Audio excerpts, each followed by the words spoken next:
COVID-19 is still bringing us many challenges, hurdles, and stress. We have to continuously adapt to our new reality and change our lifestyle for an undetermined period of time.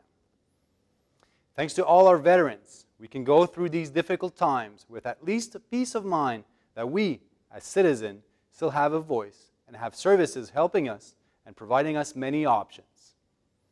We must continue to celebrate our heroes and remember that the peace that we are living on our land cost a lot to many. Barack Obama once said, "History is the sum total of decisions made and actions taken from all individual men and women." In 2021, it's up to us to protect our freedom and democracy for the future, but also remembering why we have the opportunity to do so. The letter to Poppy. Dear soldiers lost at war, and all the brave that stand before, we gather round with sorrow and pain, on a day tears are present, a day we don't refrain. We don't refrain from expression of sadness and mourn, but when all seems lost, we shall vision what's not torn. The legacy of an engraved history fact, one that brought on fearless men unafraid to react. Men that willingly gave their precious lives to battle for the good, but still longing to return to their wives. We now stare upon the many graves and think what these men truly gave. Something priceless, something we cannot give them back, but the least we can do is continue tradition, and not just a plaque. Something fastened tightly to our aching hearts. And no, not just a flower, a piece of history and art. Something representing fearlessness in an uncaged dove, a sign of peace and freeness, something that heals with love. A brother, a father, a sister, a dear friend, all who fought courageously right until their end. They shall not be forgotten in the memories of ash, ember, and stone. They shall be remembered in the broad daylight of peace, not feeling alone. Now here we are remembering years long ago, as we stand in silence as the vibrant poppies grow. I hope my peers are thinking of those who went away, and I hope they remember to make sure these memories will stay. Dear soldiers lost at war, and all the brave that stand before, thank you for your service and sincere determination, and I promise that respect for Remembrance Day will not perish for all duration. Remember Those Poppies by my classmate Dominga Donadu. Remember those poppies, that warm crimson color.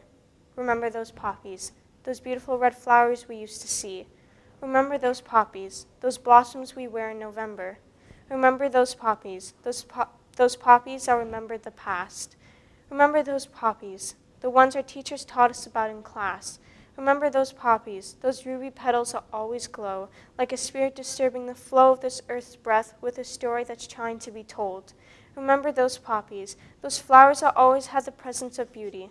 Even though they were small, the field full of them had a fuzzy atmosphere that was salty but so pretty. Remember those poppies that told a story full of people that fought with bravery, all for our safety. Remember those poppies, the memory almost heavenly, knowing nature is thinking about all those who sacrificed their lives. How lovely. Remember those poppies, the ones we must remember forever. Remember those poppies, all those stories, those poppies that brought us closer to humanity, those poppies that grew for the army. Remember those poppies? Screams of pain and terror. Would it ever end? How many days will I have to spend? Spent here, overtaken with fear. Not a loved one in sight, just enemies near. How could these people expect me to kill a man? Kill a man when just like me, a man who only wants to flee. Flee this horror, this pit of hell. Every shot, another fell, and another lost. Oh look, another just died from exhaust. Maybe I'll be the next to go. The last sight I see, just red, bloody snow, corpses and lives getting thrown around. What will happen to those who aren't found? What if I'm not found? My body sits there and rots on the ground, but I guess it's all just really fine. Survivors will get to celebrate with booze and wine. They'll get to remember the faces of those who died, those they killed and those they fried. So the real answer is no, it will never end. The pain and terrors will find a way to come back and haunt you every day. Cobalt is the courage that seeps through. Crimson are the petals of a poppy that flutter about. Copper are the rays of the autumn sun that peeks her head at dawn. Cinnamon are the leaves that adorn the cloudy sky. Pearl are the crosses that lay row by row. Blue are the tears that shed as we remember the countless lives lost. Ash are the clouds of smoke that once covered this battlefield. Charcoal are the horrifying sights that were scattered across the garden. Rosy are the fingers of the calloused and scarred hands that tell many stories. Silver are the glimpses of hope that we now have due to their sacrifices. Green are the stems of the scarlet flowers that stand strong as our troops did. Golden are the hearts of the soldiers that fought bravely for us.